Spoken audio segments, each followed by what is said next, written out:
सत्य वचन, अमर वचन, जीवित वचन, दिव्य वचन, सत्य वचन, अमर वचन, जीवित वचन। साई दा बाबा बनी दा बाबा बगरे रे सनी रे सनी रे सनी रे सनी रे सा। दिव्य वचन, सत्य वचन, अमर वचन, जीवित वचन, दिव्य वचन, दिव्य वचन।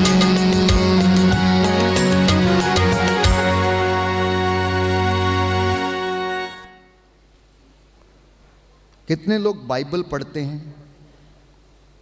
कितने लोगों को बाइबल पढ़ते हैं तो समझ में आता है? कितने लोग उसको यूं ही पढ़ते हैं, कहानी के जैसे, यूं ही मन करा तो पढ़ लिया, नहीं करा तो नहीं पढ़ा। कितने लोग पवित्र आत्मा से पूछ के पढ़ते हैं कि इस वचन के रहस्य को हमें समझाइए। बहुत अच्छी बात है। मैं समझता हूं कि अब से आप इसको पढ़ना शुरू कर दीजिए। आपकी उम्र के हिसाब से आज तक आपकी जिंदगी में कोई बदलाव नहीं ला पाया, ना वो चीजें, ना आपकी अच्छी गाड़ी, ना आपका अच्छा मकान, ना आपके घर, ना आपके रिश्तेदार, ना आपके मित्र, बंधु, टीचर। मैं समझता हूं कोई आपकी जिंदगी बदल नहीं पाया। मैं आपको विश्वास दिलाता हूं, ये वचन अगर आप इसे बड़ी श्रद्धा और भक्ति से, आदर के साथ पढ़ेंगे, ये आपका जीवन बदल देगा। और मेरी यही कोशिश है कि आपको वचन सुनाऊं और ये वचन आपकी ज़िंदगी बदले और ये वचन आपको चलाए। आप वचन को नहीं चलाएं, आप वचन को प्रीच नहीं करें, बल्कि वचन आपको चलाए, वचन आपके अंदर आग लगाए, वचन आपके अंदर उत्साह पैदा करे, वचन आपको विश्वास में आगे बढ़ाए। वचन प्यारे भाइयों और बहनों आपकी ज़िंदगी में चिन्ह और चमत्कार करे। इसलिए मैंने प्रभु के वचन संदेश के रूप में आपके सामने रखे कि प्रभु ये कहता है, मैं आज तुम्हारे सामने जीवन और मृत्यु, आशीर्वाद और अभिशाप दोनों रख रहा हूँ, दोनों रख रहा हूँ। यदि तुम मेरी आज्ञाओं का पालन करोगे, उन पर चलोगे, अपने प्रभु ईश्वर की सेवा करोगे, तो वह तुम्हें उस जगह पर आशीर्वाद देगा जहां पर वो तुमको लेकर जाने वाला है। और आपको दिल्ली के इस शहर में उसने ला कर बसाया है और वो आशीर्वाद आपको दिल्ली में देगा, विकासपुरी में देगा, लक्ष्मी नगर में देगा, प्यारे भाई और बहनों, हाउस खास में देगा। जिस जिस जगह पर आप रहेंगे, उसकी इबादत करेंगे, उसके नाम का सिमरन करेंगे और उसको याद करेंगे, उसके दर्शन चाहेंगे, उसके अभिलाषी रहेंगे, तो आपको उस जगह पर आशीर्वाद देगा। क्योंकि वचन ये कहता है, तुम जिस जिस जगह पर कदम रखोगे, मैं उस जगह को तुम्हारे अधिकार में दे दूंगा। बोलिए आमेन, हालेलुया, हालेलुया। ये पावर दिया है यीशु ने, ये पावर दिया है पिता ईश्वर ने इजराइलियों को, चुनी हुई प्रजा को। क्या आपने कभी इसको अमल किया? Have you ever reflected? Do you know the importance of your life? क्या आप अपनी मसीहत के महत्व को समझते हैं या नहीं समझते? I don't think you understand. I don't think you understand. मुझे नहीं लगता है कि हम में से बहुत सारे लोग अपने मसीहत के महत्व को समझते हैं।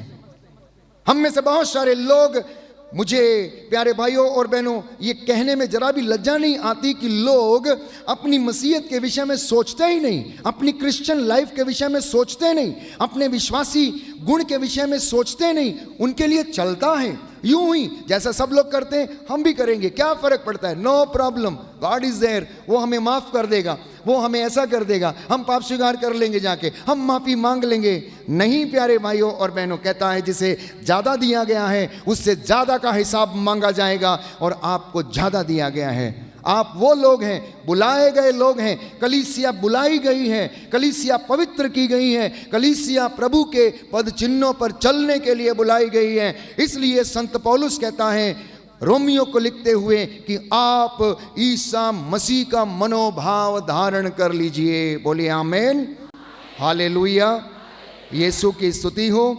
यीशु को धन्यवाद, यीशु की आराधना हो, यीशु की महिमा हो, यीशु को धन्यवाद।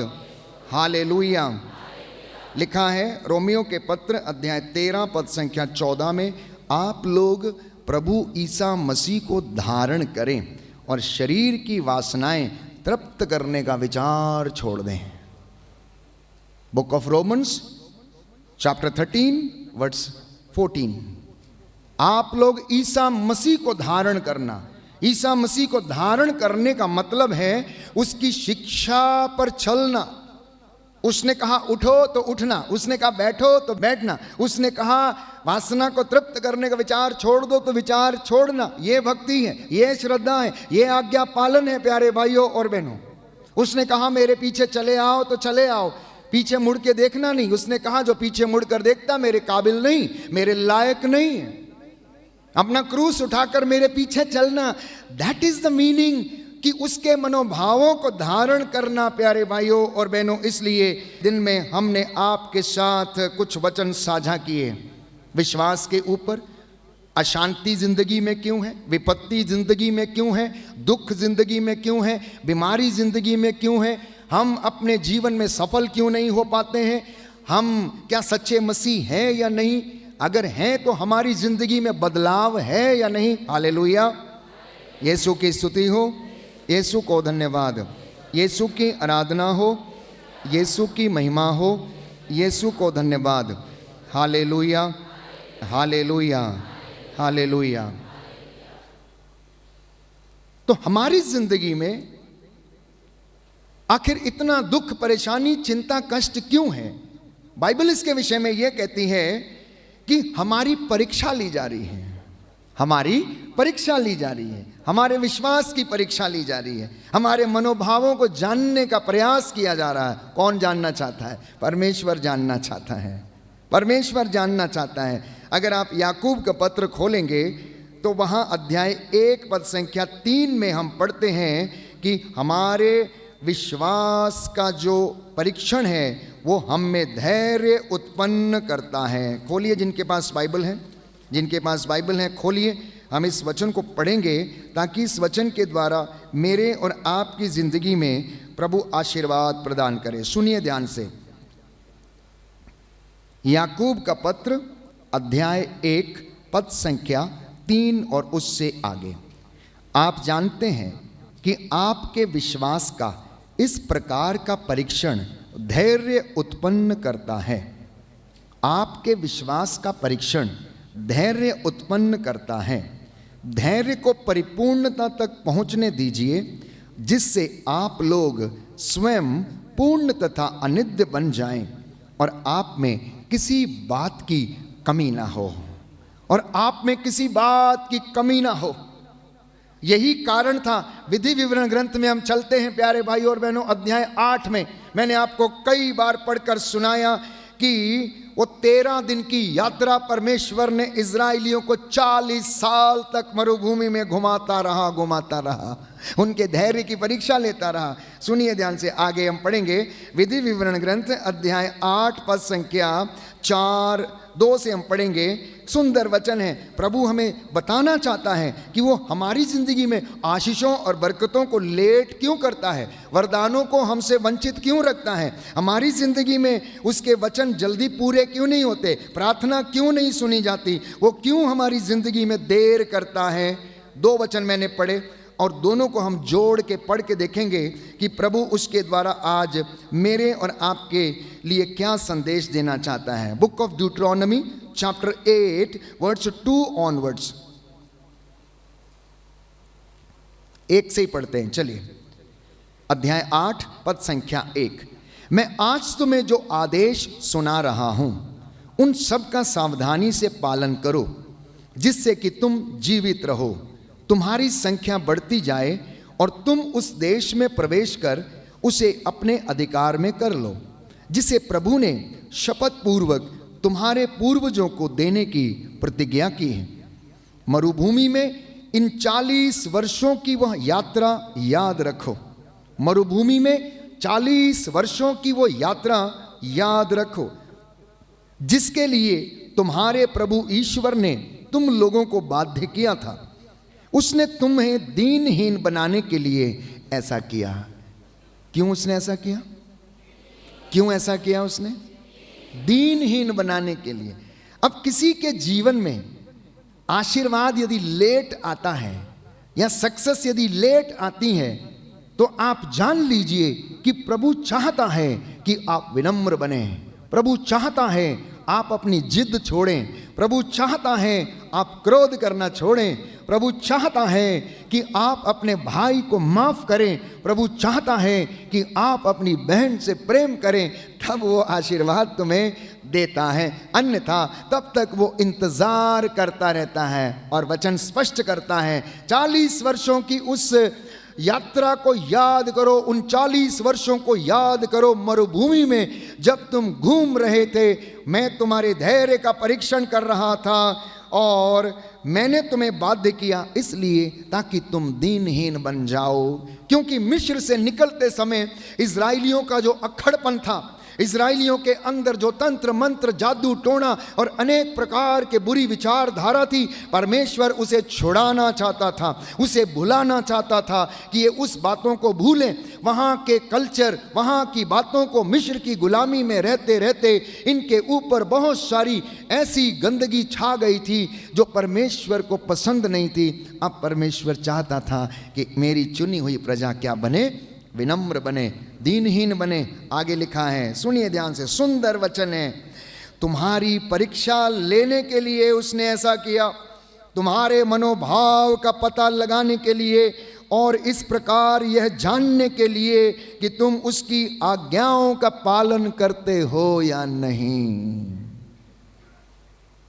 इसलिए परमेश्वर हमारी जिंदगी में, मैं समझता हूं, आशीषों को और बरकतों को थोड़ा लेट करता है। और एक सुंदर कहावत है, ईश्वर के घर में देर जरूर है, अंधेर नहीं है। देर वो इसलिए करता है बेटी, आपके मन का भाव का पता लगाने के लिए। बेटा, क्या आप उसके वचन को पढ़ते हो या नहीं, ये पता लगाने के लिए। आप दशमांश देते हो या नहीं, ये पता लगाने के लिए। आप अपनी संपत्ति का उचित उपयोग करते हो या नहीं, ये पता लगाने के लिए। क्योंकि वचन तो ऐसा ही लिखा है, प्यारे भाइयों और बहनों, यह जानने के लिए कि तुम उसकी आज्ञाओं का पालन करते हो या नहीं। इसलिए उसने तुम्हें त्रस्त किया, भूखा रखा, तुम्हें मन्ना भी खिलाया जिसे न तुम जानते थे और न तुम्हारे पूर्वज ही। इससे उसने तुमको यह समझाना चाहा कि मनुष्य रोटी से नहीं जीता बल्कि ईश्वर के मुख से निकले हुए हर एक शब्द से जीता है। और यही वचन पुरानी व्यवस्था से यीशु मसीह ने शैतान का सामना करते हुए दोहराया, जब उसने शैतान को पलट के जवाब दिया कि मनुष्य रोटी से नहीं जीता बल्कि ईश्वर के मुख से निकले हुए हर एक शब्द से जीता है। आगे लिखा है, इन 40 वर्षों में ना तो तुम्हारे पहने हुए वस्त्र जर्जर हुए और ना ही तुम्हारे पांव सूजे। ये इसलिए यह समझ लो, जैसे कोई पिता अपने पुत्र को अनुशासित करता है, वैसे ही प्रभु तुम्हारा ईश्वर भी तुमको अनुशासित करता है। बोलिए आमेन, हालेलुया, हालेलुया। प्रभु का वचन कहता है, जैसे कोई पिता अपने पुत्र को अनुशासित करता है, वैसे ही प्रभु तुम्हारा ईश्वर भी तुमको अनुशासित करता है। आमेन, आमेन। मैं समझता हूं अब आप शिकायत नहीं करेंगे कि मेरी जिंदगी में दुख क्यों आया। ये दुख इसलिए आया, आपको डिसिप्लिन करने के लिए है। ये कष्ट क्यों आया, आपको डिसिप्लिन करने के लिए है। ये नौकरी आपके हाथ से चली गई, क्यों आई, क्यों चली गई, आपको डिसिप्लिन करने के लिए है। जैसे एक पिता अपने पुत्र को अनुशासित करता है, उसे सिखाता है धर्म के काम, सेवा के काम, दशमांश के काम, प्रभु भी हमें क्या करता है, अनुशासित करता है। इसलिए हमारी जिंदगी में आशीषें मैं समझता हूं लेट हो सकती हैं, क्योंकि ईश्वर हमारे मनोभावों का पता लगाना चाहता है कि मेरी चुनी हुई प्रजा मेरा आदर करती है या नहीं। नियमित रूप से वो वचन पर मनन करती है या नहीं? राह चलते, लेटते समय, उठते समय, बैठते समय, यात्रा करते समय, सोते समय बाइबल कहती है तुम इन वचनों पर मनन चिंतन किया करो, सावधानी से इनका पालन करो। ये निरे शब्द नहीं, इन पर तुम्हारा जीवन निर्भर है। कितने लोगों ने इस बात को अपने जहन में डालकर देखा है कि मेरा जीवन इस पवित्र किताब में लिखे गए वचनों पर निर्भर है? अगर ऐसा किया है तो आप खुश हैं प्यारे भाई और बहनों, और दुख के बाद भी आपकी जिंदगी में खुशी है। इसलिए जब हम वचन पढ़ते हैं तो ये याद रखें प्यारे भाइयों और बहनों, ये वचन रोज हमें क्या करता है? शुद्ध करता है। जैसे आपके वस्त्र गंदे होते हैं और आप उसे साबुन से या सर्फ से रोज धोते हैं, अपने घर को रोज साफ करते हैं, उसी तरह से ये वचन मेरे और आपके धार्मिक जीवन को, मेरे और आपके आत्मिक जीवन को, मेरे और आपके सांसारिक जीवन को क्या करता है? साफ करता है। भ्रांत धारणाओं से हमें आजाद करता है। The things what you don't understand it will make you understand. जिन बातों को आप नहीं समझते हो, जिंदगी के रहस्यों को यदि आप नहीं समझते हो, तो इसको खोल के पढ़ लेना। मैंने कई बार कहा, लोगों से मत पूछना how do I look, how is my life, what do you say about me. कैसा लगा आपको? आपको मेरा काम कैसा लगता है? मेरी फैक्ट्री कैसी लगती है? मेरे बच्चे कैसे हैं? ठीक हैं? अच्छे हैं? I don't recommend you that you should go and ask your neighbor. I would recommend you read the word of God. It will tell you कि आप कैसे दिखते हैं। It will tell you, ये आपको बताएगा कि आप में किस चीज़ की कमी है। ये आपको बताएगा कि आपकी संतान धर्मी है या नहीं। ये आपको बताएगा प्यारे भाइयों और बहनों, क्योंकि ये हमारे चरित्र का आईना है। ये हमारे आत्मिक जीवन की किताब है। हमारी सांसारिक जीवन में नैतिक मूल्यों को पालन करने का ये आईना हमें दिखाता है। और जब हम इसे पढ़ते हैं तो ये हमें स्कैन करता है ऊपर से लेकर नीचे तक। आपको, आपके बच्चों को, आपके पड़ोसियों को, आपके समाज को, आपके देश को, हर एक चीज हमें ये वचन सुनाता, बताता और समझाता है। और ये ऐसा इसलिए होता है कि प्रभु हमारे विश्वास का परीक्षण करता है, धैर्य की परीक्षा लेता है। अगला वचन यदि आप पढ़ेंगे याकूब के ग्रंथ अध्याय 1 पद संख्या 12 में, सुंदर वचन है प्यारे भाइयों और बहनों। याकूब का ग्रंथ अध्याय 1 पद संख्या 12, यहाँ पर लिखा हुआ है कि प्रभु ये कहता है प्यारे भाइयों और बहनों कि धन्य है वे जो विपत्ति में दृढ़ बना रहता है। Hallelujah, hallelujah, hallelujah, hallelujah. याकूब का ग्रंथ अध्याय 1 पद संख्या 12, धन्य है वह जो विपत्ति में दृढ़ बना रहता है, परीक्षा में खरा उतरने पर उसे जीवन का मुकुट प्राप्त होगा। बोलिए आमीन, हालेलुया। प्रभु का वचन कहता है धन्य है वह जो विपत्ति में दृढ़ बना रहता है, परीक्षा में खरा उतरने पर उसे जीवन का मुकुट प्राप्त होगा, जिसे प्रभु ने अपने भक्तों को देने की प्रतिज्ञा की है। Hallelujah, hallelujah, hallelujah. इसलिए मसीहों के कर्तव्य क्या हैं? मसीहों का कर्तव्य यह है कि संत पौलुस याकूब को लिखता है पद संख्या 21 में, इसलिए आप लोग हर प्रकार की मलिनता और बुराई को दूर कर नम्रता पूर्वक ईश्वर का ये वचन ग्रहण करें जो आप में रोपा गया है और आपकी आत्माओं का उद्धार करने में सामर्थ्य है।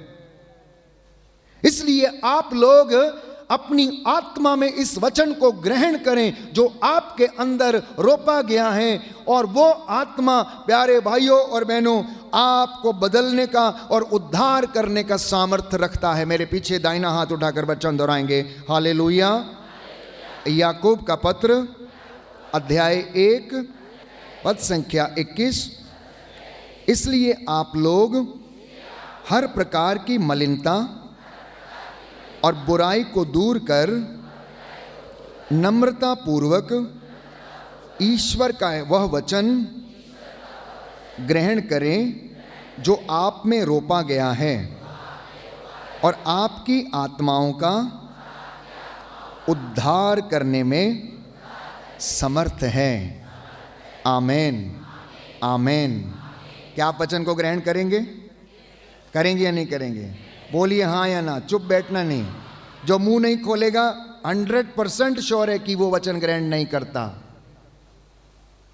मैं आपको बताऊं, जब सुनाया जाता 10% रजिस्टर होता है, लेकिन जब लिखा जाता तो 100% हमारे पास रहता। कभी भी हम उसको खोल के देख सकते हैं, याद कर सकते हैं।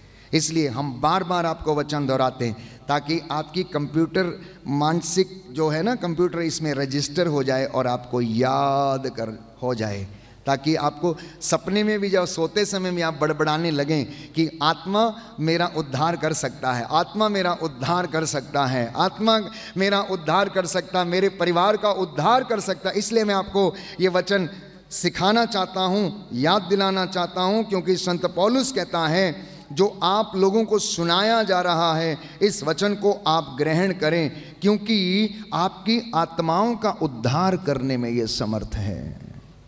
बोलिए आमेन, हालेलुया। यीशु की स्तुति हो, यीशु को धन्यवाद, यीशु की आराधना हो, यीशु की महिमा हो, यीशु को धन्यवाद, हालेलुया। एक और वचन मैं आपके साथ साझा करना चाहता हूँ। कई लोग बोलते हैं फादर जी इतना कष्ट, इतना कष्ट, इतना कष्ट। परीक्षा कई तरीके की है, किसी की छोटी परीक्षा है, किसी की बड़ी परीक्षा है। बच्चे स्कूल में जाते हैं, उसमें क्लास टेस्ट होते हैं, वहाँ पर यूनिट टेस्ट होते हैं, उसके बाद फिर फाइनल टेस्ट होते हैं, फिर कॉम्पिटिटिव एग्ज़ाम्स होते हैं, फिर उसके लिए तैयारी की जाती है, फिर उससे और थोड़े बड़े एग्ज़ाम्स होते हैं। इसी तरह संत पौलुस हमें समझाता है प्यारे भाई और बहनों, पेतरुस का पहला पत्र अध्याय 4 पद संख्या 12 और 13। पेतरुस का पहला पत्र अध्याय 4 पद संख्या 12 और 13। प्यारे भाइयों, आप लोगों की अग्नि परीक्षा ली जा रही है। प्यारे भाइयों और बहनों, आप लोगों की अग्नि परीक्षा ली जा रही है। आप इस पर आश्चर्य न करें, मानो यह कोई असाधारण घटना हो। यदि आप लोगों पर अत्याचार किया जाए तो मसीह के दुख भोग के सहभागी बन जाने के नाते प्रसन्न हो। जिस दिन मसीह की महिमा प्रकट होगी आप लोग अत्यधिक आनंदित हो उठेंगे। बोलिए आमेन, हालेलुया, हालेलुया। प्रभु का वचन कहता है, पेतरुस का पहला पत्र अध्याय 4 पद संख्या 12। प्यारे भाइयों, आप लोगों की अग्नि परीक्षा ली जा रही है। आप इस पर आश्चर्य नहीं करें, मानो यह कोई असाधारण घटना हो। यदि आप लोगों पर अत्याचार किया जाए तो मसीह के दुख भोग के सहभागी बन जाने के नाते प्रसन्न हो।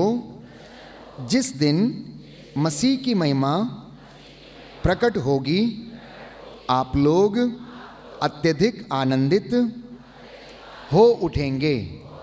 आमेन, आमेन। प्रिय भाइयों और बहनों, ये रहस्य है, मसीही जीवन का ये रहस्य है। इसलिए मैं बार बार इस बात को दोहराता हूं कि मसीह लोग आशावादी लोग हैं।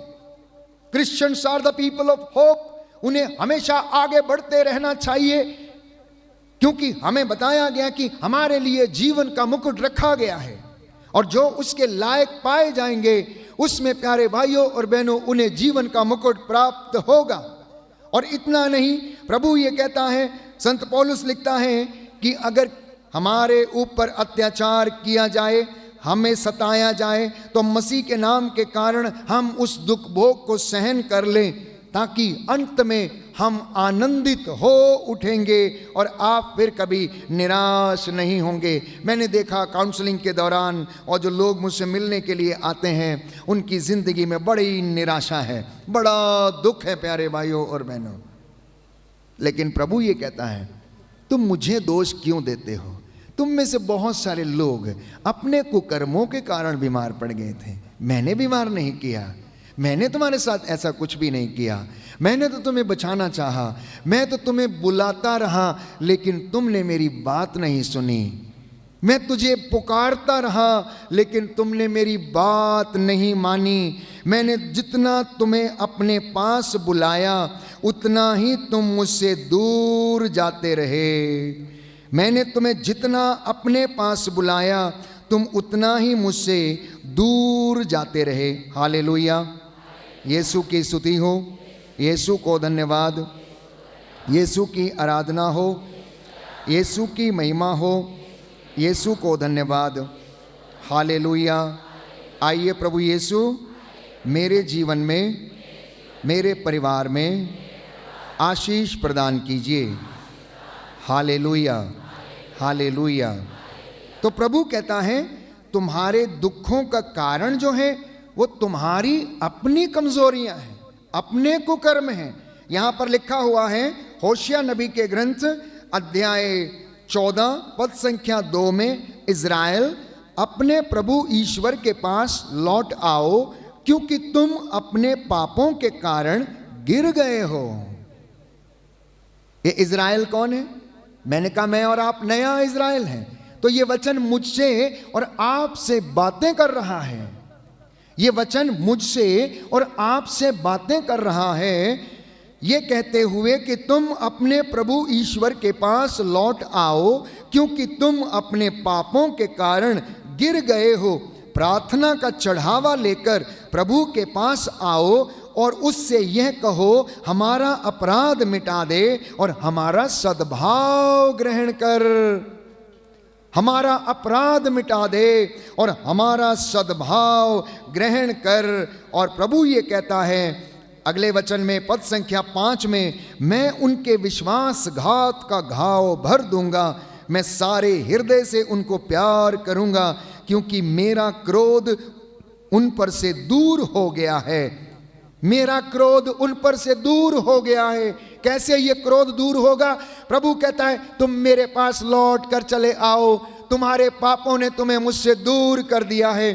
तुम्हारे पापों के कारण तुम गिर गए हो, अपने कुकर्मों के कारण तुम बीमार पड़ गए हो, लेकिन उसने अपनी वाणी भेजकर कब्रों में से तुम्हारा उद्धार किया है और तुम्हें जीवन प्रदान किया है। बोलिए आमेन, हालेलुया, हालेलुया। यीशु की स्तुति हो, यीशु को धन्यवाद। हे प्रभु यीशु, आपके वचन आत्मा और जीवन है। इन वचनों के द्वारा मेरे जीवन में आशीष प्रदान कीजिए, चंगाई प्रदान कीजिए।